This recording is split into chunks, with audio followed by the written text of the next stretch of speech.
ശ്രീ മുഹമ്മദ് ഷമാസ്, ഇപ്പോൾ അല്പസമയം മുൻപാണ് എം.വി. ഗോവിന്ദന്റെ വാർത്താ സമ്മേളനം. അദ്ദേഹം പറയുകയായിരുന്നു, സംസ്ഥാനത്തിന്റെ ഉന്നത വിദ്യാഭ്യാസ രംഗത്തെ തകർക്കാനുള്ള നീക്കമാണ് ഇവിടെ നടക്കുന്നത്, കാവ്യവത്കരണമാണ്, അതിനെതിരെയുള്ള പോരാട്ടമാണ് വിദ്യാർത്ഥികൾ നടത്തിക്കൊണ്ടിരിക്കുന്നത് എന്ന്. വളരെ ന്യായമായൊരു കാര്യമാണ് അദ്ദേഹം പറയുന്നത്. അത്തരത്തിലേക്ക് നമ്മുടെ വിദ്യാഭ്യാസ ഇപ്പോൾ ഈ കേരള സർവകലാശാല തന്നെ റാങ്കിങ്ങിലൊക്കെ എത്ര മുന്നിലാണ് എന്ന് നമുക്കറിയാം. അതുപോലെ നമ്മുടെ വിദ്യാഭ്യാസ സ്ഥാപനങ്ങൾ പൊതുവെ മഹാത്മാഗാന്ധി യൂണിവേഴ്സിറ്റിയൊക്കെ ആണെങ്കിലും റാങ്കിങ്ങിൽ ഉന്നത നിലവാരം പുലർത്തുന്നു. കോളേജുകളുണ്ട്, അത്തരത്തിലേക്ക് ക്വിസാറ്റ് ഉണ്ട്. അങ്ങനെ നല്ല ഉന്നതമായ നിലവാരം പുലർത്തുമ്പോഴും ഇത്തരം ചില നീക്കങ്ങൾ നടക്കുന്നുണ്ട്. അതിനെതിരായ പോരാട്ടമാണ് വിദ്യാർത്ഥികൾ നടത്തിക്കൊണ്ടിരിക്കുന്നത്, അത് തുടരുകയും ചെയ്യും എന്ന് പറയുകയാണ്. ആ പോരാട്ടത്തെ എന്തുകൊണ്ടാണ് ഒരു സമരാഭാസം എന്ന് പ്രതിപക്ഷ നേതാവ് വിശേഷിപ്പിക്കുന്നത്? നിങ്ങൾക്ക് ആ ഒരു നിലപാട് തന്നെയാണോ ഈ വിഷയത്തിലുള്ളത്? ഇത് വിദ്യാർത്ഥികളെ പ്രതിസന്ധിയിലാക്കുന്നു എന്നൊരാശങ്കയുണ്ടോ? തീർച്ചയായും കേരള സർവകലാശാലയുമായി ബന്ധപ്പെട്ട് കഴിഞ്ഞ കുറേ ദിവസങ്ങളായി നടന്നുകൊണ്ടിരിക്കുന്ന സമരാഭാസത്തിൻ്റെ ഒരു പ്രതിഫലനം തന്നെയാണ് ഈ പറഞ്ഞ, ഇന്നിപ്പോൾ ഗോവിന്ദ മാഷ് അങ്ങനെ പറഞ്ഞിട്ടുണ്ടെങ്കിൽ അത് അദ്ദേഹത്തിൻ്റെ ആ സ്റ്റേറ്റ്മെന്റിനെ ഞാനൊന്ന് അടിവരയിടുകയാണ്. ഉന്നത വിദ്യാഭ്യാസ മേഖല തകരുന്നുണ്ട്, അത് ശരിയാണ്. ശ്രീ മുഹമ്മദ് ഷമാസ്, തകർക്കാനുള്ള നീക്കം നടക്കുന്നുണ്ട്, അതാണ് കാവ്യവത്കരണം. ആ നീക്കത്തെ ഒരു കാരണവശാലും സമ്മതിച്ചു കൊടുക്കാനാകില്ല. അതിനെതിരെയുള്ള പോരാട്ടം നടത്തിക്കൊണ്ടേയിരിക്കുമെന്നാണ് പറയുന്നത്. തകർന്നിട്ടുണ്ടോ എന്ന് പറഞ്ഞിട്ടില്ല കേട്ടോ.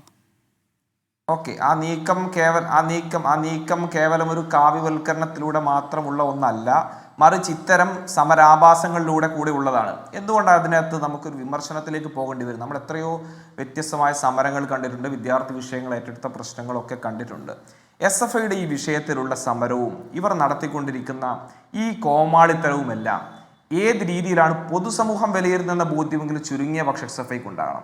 കേരളത്തിലെ സർവകലാശാലകളിൽ എങ്ങനെയാണ് ഈ സംഘപരിവാർ അജണ്ടയും RSS വൽക്കരണവും ഒക്കെ നടപ്പിലാക്കാൻ ശ്രമിച്ചത് എന്നും അത് ഏത് രീതിയിലാണ് ഇവർ മുന്നോട്ട് കൊണ്ടുപോകുന്നതെന്നും ഒരുപക്ഷെ ആ അജണ്ടയ്ക്ക് വളമേകുന്ന രീതിയിലുള്ള പ്രവർത്തനങ്ങൾ തന്നെ ഈ പറഞ്ഞ CPMന്റെയും അതിൻ്റെ നേതാക്കന്മാരുടെയും ഈ പറഞ്ഞ SFI ഒക്കെ സ്വീകരിച്ചു വരുന്നു എന്ന് തന്നെയല്ലേ മനസ്സിലാക്കും. വളരെ നിസ്സാരമായി വളരെ പക്വതയോടുകൂടി കൈകാര്യം ചെയ്യാൻ പറ്റുന്ന ഒരു വിഷയത്തെ വളരെ ആസൂത്രിതമായി പർവ്വതീകരിച്ച് ഇതിൻ്റെ ഒരു രാഷ്ട്രീയ മാനം ലക്ഷ്യമിട്ട്, അതിൻ്റെ രാഷ്ട്രീയ നേട്ടം ലക്ഷ്യമിട്ട് ഈ സമരാഭാസം ആവർത്തിച്ച് പറയാൻ കാരണം പ്രതിപക്ഷ നേതാവ് ഉൾപ്പെടെ അക്കാര്യം ചൂണ്ടിക്കാണിച്ചല്ലോ.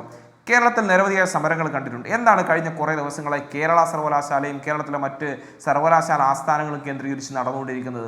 ഏത് വിഷയത്തിൻ്റെ പുറത്താണ് ഇവർ സമരം ചെയ്തത്? എന്തെങ്കിലും ഒരു വിദ്യാർത്ഥികളുടെ അടിയന്തര പ്രാധാന്യമുള്ള പ്രശ്നത്തെ ഉയർത്തിക്കാട്ടിയിട്ടാണോ? അല്ലെങ്കിൽ വിദ്യാർത്ഥികളെ ബാധിക്കുന്ന മറ്റേതെങ്കിലും വിഷയങ്ങളെ ഉയർത്തിക്കാട്ടിയിട്ടാണോ? കേവലം കൃത്യമായ രാഷ്ട്രീയ താല്പര്യത്തിൻ്റെ പുറത്ത് കേരള യൂണിവേഴ്സിറ്റിയിൽ ഈ പറഞ്ഞ ഇവർ തന്നെ ഇന്നിപ്പോൾ എന്താണ് 10 ദിവസമായിട്ട് 13 ദിവസമായിട്ട് VC വരുന്നില്ല, ഇൻചാർജ് ഭരണം എന്നൊക്കെ പറഞ്ഞ് വലിയ പ്രതിഷേധം രേഖപ്പെടുന്നുണ്ടല്ലോ. കേരളത്തിലെ സർവകലാശാലകളിൽ 13 എണ്ണത്തിൽ 12 എണ്ണത്തിലും ഇൻചാർജ് VCമാർ ഭരണം നടത്താൻ തുടങ്ങിയിട്ട് കാലം എത്രയായി? എന്താ ഇവർക്ക് മിണ്ടാട്ടില്ലാത്തത്?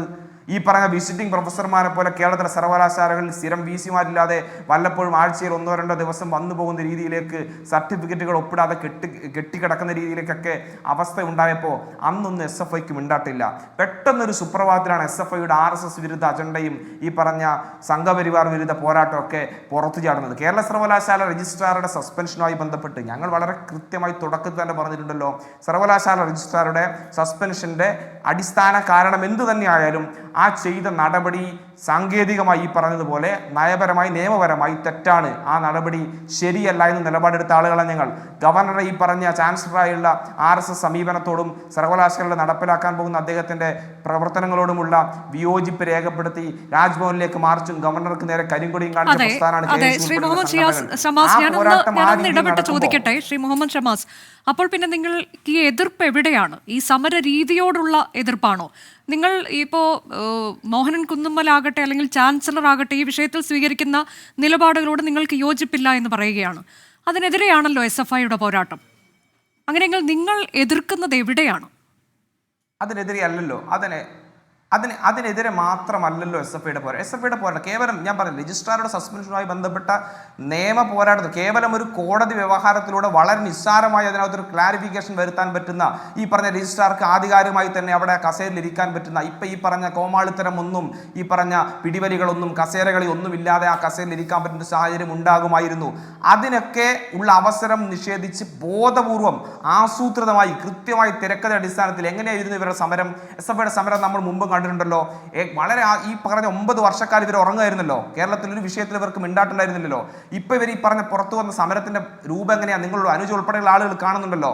ഇവർ വളരെ കൃത്യമായി ബാരിക്കേഡ് പോലീസിന്റെ ഒത്താശയോടെ എനിക്ക് യോജിപ്പില്ല. കാരണം കഴിഞ്ഞ കാലങ്ങളിൽ നമ്മൾ അല്ല മുഹമ്മദ് ഷമാസ്, ഞാനൊന്ന് പഴയ കാലം താങ്കളൊന്ന് അത്ര പഴയ എന്ന് കരുതി നമ്മൾ ഒരുപാട് പിന്നോട്ട് പോകേണ്ടതില്ല. ആരിഫ് മുഹമ്മദ് ഖാന്റെ കാലത്തൊക്കെ നടന്ന പ്രതിഷേധം താങ്കൾ മറന്നുപോയോ? ഇപ്പൊ 9 വർഷമായിട്ട് ഇപ്പോൾ പെട്ടെന്ന് പ്രതിഷേധം എന്ന് പറയുന്നതിനോട് എനിക്ക് യോജിക്കാൻ കഴിയില്ല. കാരണം നമ്മൾ ആ വാർത്തയും ഒക്കെ നമ്മൾ തത്സമയം ഒക്കെ കാണിച്ചതാണല്ലോ. അതാണ് അല്ല അതെ, ആരിഫ് മുഹമ്മദ് ഖാന്റെ കോമാളിത്തരത്തിനും കോപ്രായത്തിനും അനുസരിച്ച് ഈ പറഞ്ഞ ചില കൃത്യമായി ഗവർണർ സർക്കാർ പോര് ഏത് ഘട്ടത്തിലൊക്കെയാണ് പുറത്തു വന്നതെന്നും അതിന് SFI എങ്ങനെയാണ് കൃത്യമായി അവരുടെ റോൾ നിർവഹിച്ചതെന്നൊക്കെ നമുക്ക് നല്ല ബോധ്യമുണ്ട്. ആ ചരിത്രത്തിലേക്ക് നമുക്ക് പോകണമെങ്കിൽ പോകാം. ഞാൻ പറഞ്ഞ SFIക്ക് ഏതെങ്കിലും വിഷയം ഈ പറഞ്ഞ പോലെ എന്തൊക്കെ വിഷയങ്ങൾ വിദ്യാർത്ഥികളുമായി ബന്ധപ്പെട്ട് ഈ പറഞ്ഞ കീം ഉൾപ്പെടെയുള്ള പ്രശ്നങ്ങൾ ഒരു വശം നടന്നു. ഏറ്റവും ഒടുവിലത്തെ ഉദാഹരണമായിട്ടുണ്ട് വിദ്യാർത്ഥികളുടെ ഫീസ് വർദ്ധിപ്പിക്കുന്ന വിഷയങ്ങൾ. സർവകലാശാലകൾ ഉൾപ്പെടെ 4 വർഷ ബിരുദ കോഴ്സിന്റെ അടിസ്ഥാനത്തിൽ അങ്ങനെ സ്കോളർഷിപ്പുകൾ കിട്ടാതാകുന്ന സാഹചര്യം,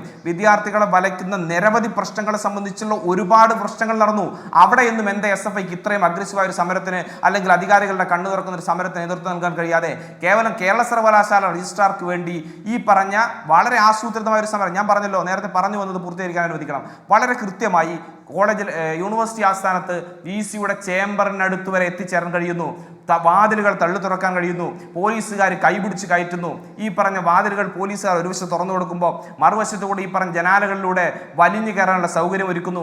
അങ്ങനെ എല്ലാ തരത്തിലും കേരള സർവകലാശാല മാത്രമല്ല, കണ്ണൂരും MG-യിലും കാലിക്കറ്റിലും ഉൾപ്പെടെ മുഴുവൻ സ്ഥലത്തേക്കും ആസൂത്രിതമായ ഒരു അക്രമം അഴിച്ചുവിട്ട് ഒരു പൊതുവിഷയത്തിൽ നിന്ന് കേരളത്തിലെ ആരോഗ്യ മേഖലയുമായി ബന്ധപ്പെട്ട ബിന്ദുവിന്റെ കൊലപാതകവും മരണവുമായി ബന്ധപ്പെട്ട വിഷയത്തിൽ ഉൾപ്പെടെ സർക്കാർ പ്രതിക്കൂട്ടിലാകുമ്പോൾ അതിൽ നിന്ന് വഴിതിരിച്ചു വിടാനുള്ള ഒരു ആസൂത്രിത സമരം ഒരു വശത്ത്.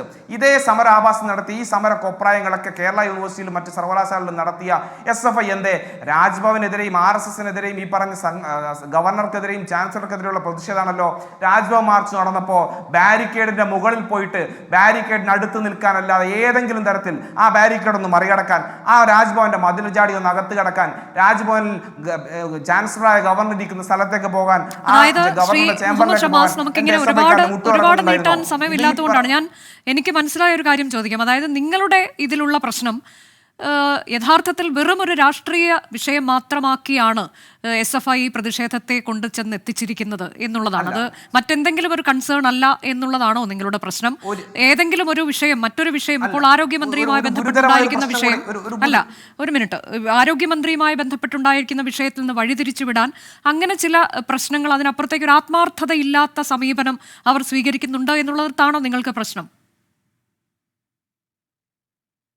തീർച്ചയായും അത് സംശയം ജനിപ്പിക്കുന്നത് തന്നെയാണല്ലോ. ഈ ഘട്ടത്തിൽ ഏത് രീതിയിൽ അതൊരു വളരെ ഒരു കോടതി വ്യവഹാരത്തിലൂടെ ക്ലാരിഫിക്കേഷൻ വരുത്താൻ പറ്റുന്ന ഒരു വിഷയത്തിൽ, വളരെ പക്വതയോടുകൂടി പരിഹരിക്കാൻ പറ്റുന്ന ഒരു വിഷയത്തിൽ ഇത്രയും ഒരു ആസൂത്രിതമായ ചില നീക്കങ്ങളും ഒരു തിരക്കഥയുടെയും അടിസ്ഥാനത്തിലുള്ള സമരാഭാസവും വേണ്ടിയിരുന്നില്ല എന്നുള്ളത് തന്നെയാണ്. പിന്നെ ഞാനത് വളരെ പ്രധാനപ്പെട്ട മറ്റൊരു വിഷയം കൂടിയുണ്ട്. ഇതിനകത്ത് പ്രതിക്കൂട്ടിലാകുന്നതും പ്രയാസത്തിലാകുന്നതും ഏതെങ്കിലും തരത്തിൽ ബുദ്ധിമുട്ട് അനുഭവിക്കുന്നതും ഈ പറഞ്ഞ SFI നേതാക്കന്മാരോ CPM നേതാക്കന്മാരോ ഒന്നും അല്ലല്ലോ. ഇപ്പം നേരത്തെ സൂചിപ്പിച്ചതുപോലെ തന്നെ എത്രയോ നിരവധി സർട്ടിഫിക്കറ്റുകൾക്ക് വേണ്ടി, ഇക്വലൻസി സർട്ടിഫിക്കറ്റിനും ഒറിജിനൽ സർട്ടിഫിക്കറ്റിനും ഈ പറഞ്ഞ നിരവധിയായ യൂണിവേഴ്സിറ്റിയിലെ സേവനങ്ങൾക്ക് വേണ്ടി കാത്തു നിൽക്കുന്ന വിദ്യാർത്ഥികൾ വലയുകയാണ്. ആ സർവകലാശാലയിലേക്ക് എത്രയോ മണിക്കൂറുകൾ സമരം നടക്കുന്നു. ഓരോ ദിവസവും അനിൽകുമാർ വരുന്നു, സമരം ഈ പറഞ്ഞ രജിസ്ട്രാർ വരുന്നു, ചുമതലയുള്ള രജിസ്ട്രാർ വരുന്നു, VC വന്നാൽ SFI തടയും, ബാരിക്കേഡ്, പ്രശ്നം, പോലീസ്, ഇതൊക്കെ ആ വിദ്യാർത്ഥികളെ ബുദ്ധിമുട്ടിലാക്കിയും അവരെ പ്രയാസത്തിലാക്കുകയും ചെയ്യുന്നില്ല. പാവപ്പെട്ട വിദ്യാർത്ഥികൾ കഷ്ടപ്പെട്ട് പഠിച്ച് അവരുടെ ഉപരിപഠനവും ഉന്നത വിദ്യാഭ്യാസമൊക്കെ പൂർത്തീകരിക്കാൻ, ജീവിത ലക്ഷ്യങ്ങൾ നിറവേറ്റാൻ മുന്നോട്ട് പോകുമ്പോൾ അതിനെയൊക്കെ തടയിടുന്ന ഈ SFI പോലുള്ള ഒരു പ്രസ്ഥാനത്തെ വിദ്യാർത്ഥി പ്രസ്ഥാനം പോലും വിശേഷിപ്പിക്കാൻ കഴിയോ? ആ രീതിയിലാണോ ഇവരുടെ വിദ്യാർത്ഥി പക്ഷ നിലപാട് ഇവർ ഉയർത്തിപ്പിടിക്കേണ്ടത്? എന്ത് ആത്മാർത്ഥതയാണ് ഇവർക്ക് വിദ്യാർത്ഥികളോടുള്ളത്?